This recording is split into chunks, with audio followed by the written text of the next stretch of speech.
திருக்குறள் உலக பொதுமறை வாழ்வியல் கலை திருவள்ளுவர் அருளியது. வீடியோ படைப்பு தியாகராஜலு காஞ்சி. அறத்துப்பால். அதிகாரம் 25 அருளுடைமை.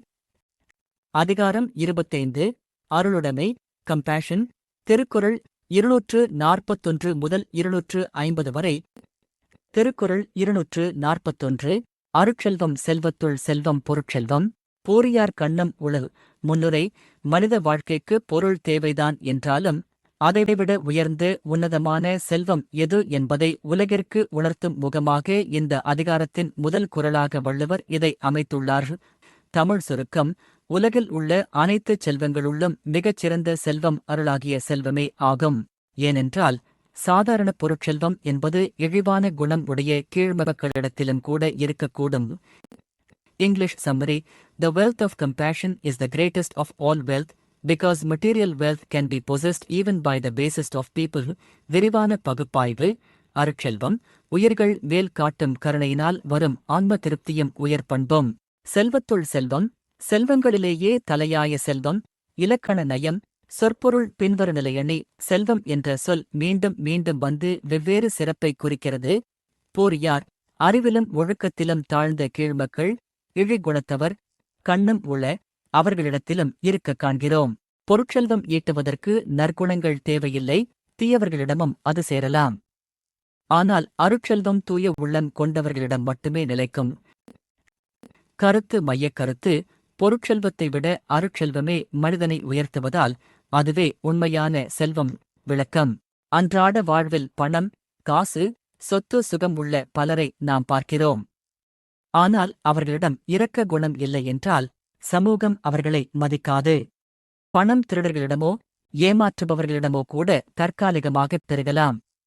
எனவே அழியக்கூடிய மற்றும் தகுதியற்றவர்களிடமும் சேரக்கூடிய பொருளை விட ஆன்மாவை உயர்த்தும் அருளுணர்வையே நாம் முதன்மையாக சேர்க்க வேண்டும். தத்துவ பகுப்பாய்வு. பொருளாதார வளம் என்பது புறவயமானது, ஆப்ஜெக்டிவ். அது யாருக்கு வேண்டுமானாலும் கிடைக்கலாம். ஆனால் அருள் என்பது அகவயமானது, சப்ஜெக்டிவ். அது ஆன்ம பரிணாம வளர்ச்சியின் உச்சநிலை. மனிதனை மிருக நிலையிலிருந்து தெய்வ நிலைக்கு உயர்த்துவது இந்த அருளுடைமைதான் என்கிறது இக்குறளின் தத்துவம். திருக்குறள் 242. நல்லாற்றான் நாடி அருளாள்க பல்லாற்றான் தேரினும் அஃதே துணை. முன்னுரை. வாழ்வியல் இறுதி வரை மற்றும் அதற்கு அப்பாலும் மனிதனுக்கு துணையாக வரக்கூடிய நல்வழி எது என்று ஆராய்ந்து கூறும் சூழலில் பிறக்கிறது. தமிழ் சுருக்கம். நல்வழிகள் எவை என்று ஆராய்ந்து அறிந்து எல்லாரிடமும் அருள் உடையவராக வாழ வேண்டும். பல வழிகளில் ஆராய்ந்து பார்த்தாலும் ஆன்மாவிற்கு அருளை விட சிறந்த துணை வேறொன்றும் இல்லை. English summary. Investigate and adopt the path of goodness by practicing compassion, for even if you examine many alternative paths, compassion is the ultimate companion for the soul. விரிவான பகுப்பாய்வு. நல்லாற்றான் நாடி நன்மையான வழிகளை பகுத்தறிந்து ஆராய்ந்து அருளாள்க அருளைத் தன் வாழ்வில் கடைப்பிடித்து ஆள வேண்டும். பல்லாற்றான் தேரினும் பல சமய தத்துவ நெறிகளின் வாயிலாக தேடிப் பார்த்தாலும் அஃதே துணை. அந்த அருளுடைமை மட்டுமே அழியாத துணையாக நிற்கும். கருத்து மையக் கருத்து. பல்வேறு நல்வழிகளுள் தலை சிறந்ததும் மனிதனுக்கு இறுதி வரை துணை நிற்பதும் அருள் நெறியே ஆகும். விளக்கம். மனிதன் வாழ்வில் நிம்மதியையும் புண்ணியத்தையும் தேடி பல வழிபாடுகளையும் சடங்குகளையும் தத்துவங்களையும் தேடி ஓடலாம். ஆனால் சக உயிர்களிடம் காட்டும் கருணையே எல்லாவற்றையும் விட எளிமையான வலிமையான நல்வழி. துன்பப்படும் ஒருவருக்கு நாம் காட்டும் இரக்கமே நம்மை பின்தொடர்ந்து வரும் உண்மையான நற்பயன், கர்மா ஆகும். தத்துவ பகுப்பாய்வு. பல்வேறு தத்துவங்கள் மனிதனை வெவ்வேறு பாதைகளில் வழிநடத்தலாம். ஆனால் அனைத்து அறங்களின் அடிப்படை தத்துவம் அன்பும் அருளும் தான். அருள் இல்லாத எந்த ஒரு ஆன்மீகமோ அல்லது வாழ்வியல் நெறியோ முழுமையடைவதில்லை என்ற உண்மையை இது உணர்த்துகிறது. திருக்குறள் 243. அருள் சேர்ந்த நெஞ்சினார் கில்லை இருள் சேர்ந்த இன்னா உலகம் புகழ். முன்னுரை. அருள் நெஞ்சத்தோடு வாழ்பவர்களுக்கு மறுமையில் அல்லது பிற்காலத்தில் ஏதேனும் துன்பம் நேருமா என்ற ஐயத்தை போக்கும் சூழலில் அமைந்துள்ளது. தமிழ் சுருக்கம். கருணை நிறைந்த மனதை உடையவர்களுக்கு அறியாமை இருள் சூழ்ந்து துன்பகரமான நரக உலகத்தில் புகுந்து துன்புறும் நிலை ஒருபோதும் ஏற்படுவதில்லை. English summary: Those whose hearts are filled with compassion will never enter the dark world of misery and suffering. விரிவான பகுப்பாய்வு. அருள் சேர்ந்த நெஞ்சினார், இரக்கம் குடிகொண்டு மனமுடைய சான்றோர்கள். இருள் சேர்ந்த அறியாமை, பாவம் என்னும் இருள் சூழ்ந்த இன்னா உலகம், துன்பங்கள் நிறைந்த உலகம், நரகம் அல்லது தீய பிறவி.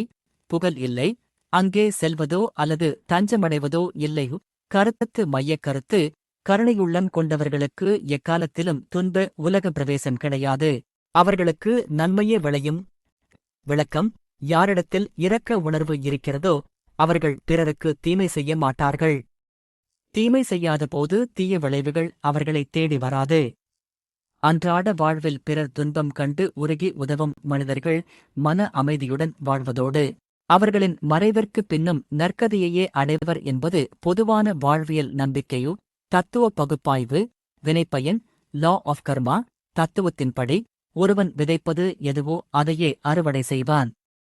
அருள் என்பது நேர்மறை ஆற்றல், பாசிட்டிவ் எனர்ஜி.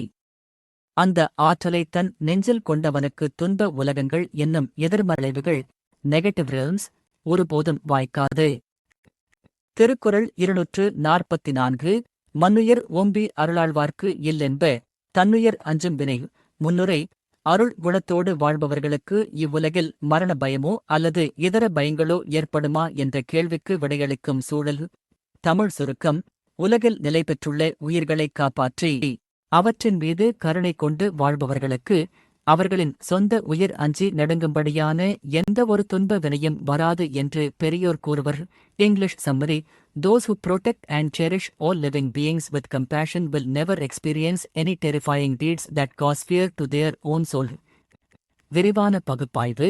மன்னுயிர்: உலகத்தில் நிலை பெற்றிருக்கும் பல்லுயிர்கள், மனிதர்கள் மட்டுமல்லாது தாவரங்கள், விலங்குகள் உட்பட. ஓம்பி பாதுகாத்து வளர்த்து தன்னுயிர் அஞ்சும் வினை தன் சொந்த உயிர் பயந்து நடுங்கும் படியான பாவவினைகளோ ஆபத்துகளோ இல்லென்ப. இல்லை என்று கூறுவர் சான்றோர். கருத்து மையக் கருத்து: பிற உயிர்களைக் காப்பவனை தன் வினை துன்பங்கள் அண்டாது அவனுக்கு அச்சமற்ற வாழ்வு கிட்டும். விளக்கம்: நாம் மற்ற உயிர்களுக்கு தீங்கு செய்யாமல் அவற்றைக் காக்கும்போது நமக்கு ஒரு பாதுகாப்பு வளையம் உருவாகிறது. உதாரணமாக, சூழலையும் விலங்குகளையும் சக மனிதர்களையும் நேசிப்பவனுக்கு பகைவர்கள் உருவாவதில்லை. அவரது அஹிம்சை குணம் அவனுக்கு பேரமைதியைத் தருவதால் அவன் மரணத்தைக் கண்டு கூட அஞ்சுவதில்லையோ. தத்துவப் பகுப்பாய்வு. அனைத்து உயிர்களும் ஒன்றே என்ற ஆன்மநேய ஒருமைப்பாடு, யூனிவர்சல் ஒன்னெஸ் தத்துவமே இதன் பின்னணியில் உள்ளது. பிற உயிரை தன் உயிர் போல் நினைப்பவனுக்கு தான் பிறர் என்ற பேதம் அழிந்து விடுவதால் அங்கே அச்சத்திற்கு இடமில்லாமல் போகிறது. திருக்குறள் 245. அல்லல் அருளாழ்வார்க்கு இல்லை வழிவழங்கும் மல்லன்மா ஞாலங்கரி. முன்னுரை: அருளுடையவர்கள் துன்பமின்றி வாழ்வார்கள் என்பதற்கு உலகளாவிய சான்று என்ன என்பதை விளக்கும் சூழல். தமிழ் சுருக்கம்: கருணை உள்ளம் கொண்டு வாழ்பவர்களுக்கு வாழ்வில் எவ்வித துன்பமும் இல்லை. இதற்கு காற்று வீசக்கூடிய வளம் நிறைந்த இந்த மிகப்பெரிய உலகமே சாட்சியாகும். English summary: Sufferings do not exist for those who are compassionate. The wind-blown, fertile, and vast earth itself is the witness to this truth. விரிவான பகுப்பாய்வு. அல்லல் துன்பம் துயரம் வழிவழங்கும் காற்று உலாவித் திரியும் மல்லன்மா ஞாலம் வளமிக்க பெரிய பூமி மல்லல் வளம் மா பெரிய ஞாலம் உலகம் கரி சாட்சி விட்னஸ் கருத்து மையக் கருத்து அருளாளர்கள் துன்பமின்றி வாழ்வர் என்பதற்கு இவ்வுலகின் இயற்கை நியதியே சாட்சியாகும். விளக்கம்: இயற்கை எப்போதும் கொடுக்கும் குணம் கொண்டது. காற்று, மழை, பூமி அனைத்தும் எல்லாரும் வாழ அருளோடு இயங்குகின்றன. அதேபோல மனிதனும் அருளோடு வாழும்போது இயற்கையின் விதிகளுக்கு இணக்கமாகிறான். பிறருக்கு நன்மை செய்பவனுக்கு மன உளைச்சலோ உள்ள குமுறலோ இருப்பதில்லை என்பதால் அவன் துன்பங்களிலிருந்து விடுபடுகிறான் என்பதை இந்த உலக நடைமுறையே நிரூபிக்கிறது. தத்துவ பகுப்பாய்வு. இயற்கையோடு இயைந்த வாழ்வு, ஹார்மனி வித் நேச்சர். மனிதன் எப்போது பிரபஞ்சப் பேரன்பின் யூனிவர்சல் லவ் அங்கமாக மாறுகிறானோ அப்போது பிரபஞ்சம் அவனைக் காக்கிறது. துன்பம் என்பது சுயநலத்தின் விளைவு. அருள் என்பது பொதுநலத்தின் வெளிப்பாடு என்பதால் அருளாளனுக்கு அல்லல் இல்லையோ. திருக்குறள் 246. பொருள் நீங்கி பொச்சாந்தார் என்பர் அருள் நீங்கி அல்லவை செய்தொழுகுவார். முன்னுரை. அருள் இல்லாமல் தீய செயல்களை செய்து வாழ்பவர்களின் நிலையைச் சுட்டிக்காட்டும் சூழல்.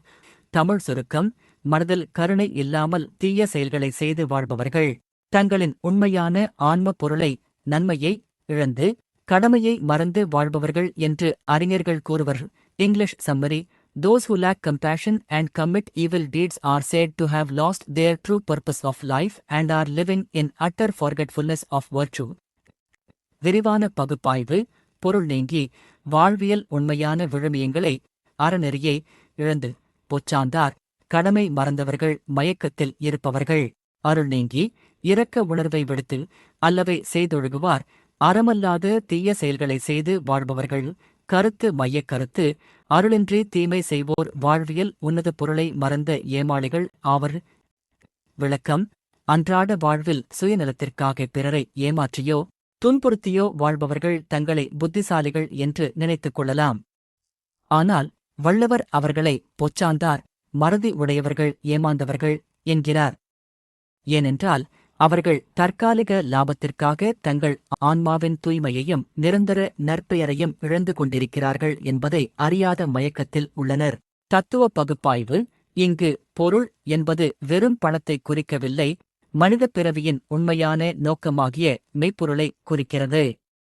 அருள் இல்லாத போது மனிதன் தன் ஆன்ம விழிப்பை இழந்து மாயை மற்றும் அறியாமை என்னும் மறதியில் மூழ்கிவிடுகிறான் என்ற ஆன்மீக தத்துவம் இதில் அடங்கியுள்ளது.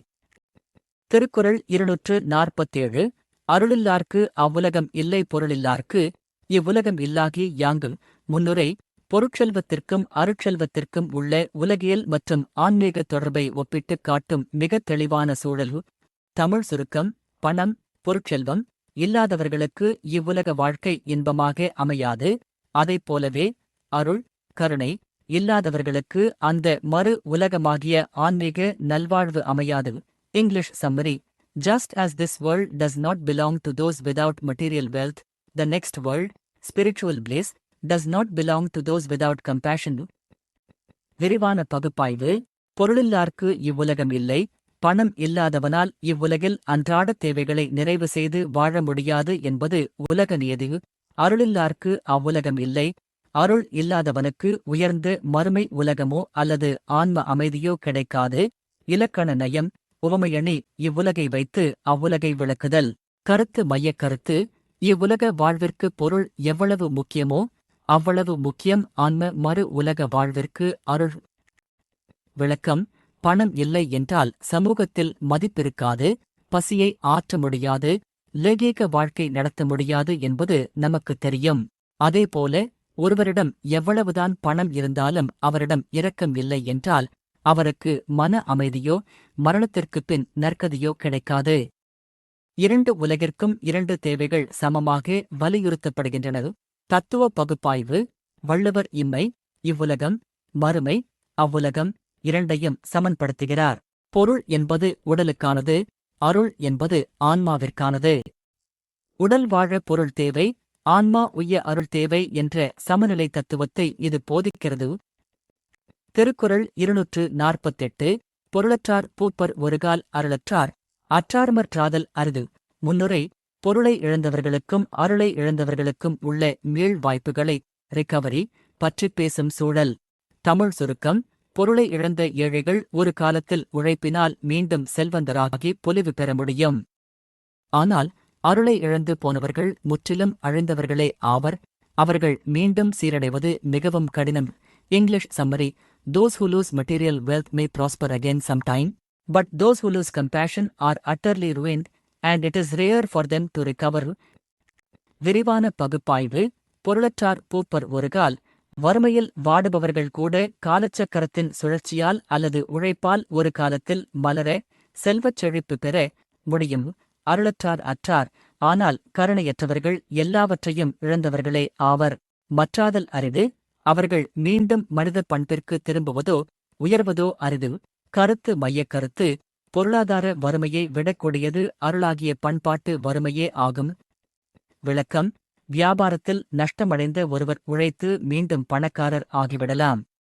ஆனால் ஒரு மனிதன் தன் மனதில் உள்ள இரக்க உணர்வை முழுமையாக இழந்துவிட்டால் அவன் மனிதத்தன்மையையே இழந்துவிடுகிறான். குணக்கேடு அடைந்த மனிதன் மீண்டும் நல்வழிக்கு வருவது இழந்த பணத்தை எடுப்பதை விட பல மடங்கு கடினமானது. தத்துவ பகுப்பாய்வு: புற இழப்புகள் தற்காலிகமானவை மற்றும் ஈடு செய்யக்கூடியவை. ஆனால் அக இழப்புகள் மனிதநேயம், அருள் சிதைதல், ஆன்மாவின் சிதைவை குறிக்கும். பண்பு ரீதியான வீழ்ச்சி என்பது நிரந்தரமானது என்ற ஆழமான வாழ்வியல் உண்மை இதில் உணர்த்தப்படுகிறது. திருக்குறள் 249. தெருளாதான் மெய்ப்பொருள் கண்டற்றால் தேரின் அருளாதான் செய்யும் அறம். முன்னுரை: அருள் இல்லாத ஒருவன் செய்யும் மற்ற தர்ம காரியங்கள் அல்லது சடங்குகளின் மதிப்பை மதிப்பிடும் சூழல். தமிழ் சுருக்கம்: தெளிந்த அறிவு இல்லாத ஒருவன் ஒரு நூலின் ஆழமான உண்மையான பொருளை உணர்ந்துவிட்டதாக கூறுவதைப் போன்றது. மனதில் கருணை இல்லாதவன் செய்யும் தர்ம காரியங்கள் ஆகும். English summary: The charity done by a person devoid of compassion is like an ignorant man pretending to have understood the ultimate truth.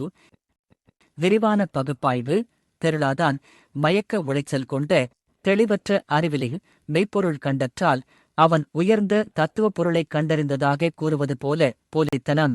அருளாதான் செய்யும் அறம்: இரக்கமே இல்லாமல் ஒருவன் செய்யும் பிரதான தர்மங்கள். கருத்து மையக் கருத்து: அருள் என்னும் அடிப்படை பண்பு இல்லாமல் செய்யப்படும் எந்த அறச்செயலும் பயனற்றது, போலியானது. விளக்கம்: சிலர் மனதில் இரக்கமே இல்லாமல் விளம்பரத்திற்காகவும் புகழுக்காகவும் பெரிய அளவில் அன்னதானமோ கோயில் திருப்பணிகளோ செய்யலாம். வள்ளுவர் அதை எப்படி பார்க்கிறார் என்றால், படிக்கத் தெரியாதவன் கையில் புத்தகம் இருப்பது போலவும் அறிவில்லாதவன் தத்துவம் பேசுவது போலவும் அது அர்த்தமற்றது என்கின்றார். அடித்தளமாகிய அருள் இல்லாமல் கட்டப்படும் அறம் என்னும் கட்டிடம் நிலைக்காது. தத்துவ பகுப்பாய்வு: அறத்தின் ஆன்மாவே அருள்தான். வடிவம் ஃபார்ம் முக்கியமல்ல, அதன் பின்னுள்ள உணர்வுதான் இன்டென்ட் ஸ்பிரிட் முக்கியம். உள்நோக்கம் தூய்மையாக கருணையோடு இல்லாதபோது பொருட்செயல்கள் யாவும் வெறும் வேஷங்களே என்ற தத்துவத்தை ஆணித்தரமாகச் சொல்கிறது. திருக்குறள் 250. வலியார் முன் தன்னை நினைக்கதான் தன்னின் மெலியார்மேல் செல்லுமிடத்து. முன்னுரை: அதிகாரப் போக்கில் தங்களை விட எளியவர்களை துன்புறுத்த நினைப்பவர்களின் மனசாட்சியை உலுக்கும் உன்னதமான சூழலில் இந்த அதிகாரத்தின் இறுதித் திருக்குறள் அமைகிறது. தமிழ் சுருக்கம்: ஒருவன் தன்னைவிட எளியவர்கள் மீது கோபம் கொண்டு அவர்களை துன்புறுத்தச் செல்லும்போது தன்னைவிட வலிமையானவர் முன்தான் அஞ்சி நடுங்கி நிற்கும் நிலையை நினைத்து பார்க்க வேண்டும். English summary: When a person intends to oppress those who are weaker than him, let him reflect on how he stands trembling and helpless before those who are stronger than himself. விரிவான பகுப்பாய்வு: வலியார் முன் தன்னை நினைக்க, தன்னைவிட பலசாலிக்கு முன்னால்தான் எவ்வளவு பலவீனமாக நிற்போம் என்பதை எண்ணிப் பார்க்க வேண்டும். தன்னின் மெலியார்மேல் செல்லுமிடத்து, தன்னைவிட எளியவர்கள் மீது தன் அதிகாரத்தையோ கோபத்தையோ காட்டி துன்புறுத்தப் பாயும்போது. கருத்து மையக் கருத்து: எளியோரை துன்புறுத்தக்கூடாது. பிறரின் பலவீனத்தை தன் பலவீனத்தோடு ஒப்பிட்டு பார்த்து இரக்கம் கொள்ள வேண்டும். விளக்கம்: அன்றாட வாழ்வில் முதலாளி தொழிலாளியிடமும் பலசாலி பலவீனனிடமும் தன் அதிகாரத்தைக் காட்டுகிறான். அப்படிச் செய்யும்போது நமக்கு மேலே ஒரு அதிகாரி அல்லது நம்மை விட பெரிய பலசாலி நம்மை மிரட்டினால் நாம் எவ்வளவு பயப்படுவோம் என்று சிந்தித்தால் நமக்கு கீழே உள்ளவர்களிடம் நாம் காட்டும் கொடுமை உடனடியாக நின்றுவிடும். அங்கு அருள் பிறக்கும். தத்துவ பகுப்பாய்வு: இது தலைகீழ் ஒப்புமை தத்துவம். எம்பதி எம்பதெட்டிக் ரெசோனன்ஸ்: உன்னைச் சுற்றியுள்ள உலகத்தை உன்னுடைய கோணத்திலிருந்து மட்டும் பார்க்காமல் பாதிக்கப்பட்டவின் கோணத்திலிருந்து புட்டிங் யோர்செல்ஃப் இன் அதர்ஸ் பார்க்கும்போது வன்முறை ஒழிந்து பிரபஞ்ச கருணை பிறக்கும் என்ற உன்னத உளவியல் தத்துவமே. திருக்குறள் உலக பொதுமறை வாழ்வியல் கலை திருவள்ளுவர் அருளியது. வீடியோ படைப்பு தியாகராஜுலு காஞ்சி. அறத்துப்பால். அதிகாரம் 25. அருளுடைமை.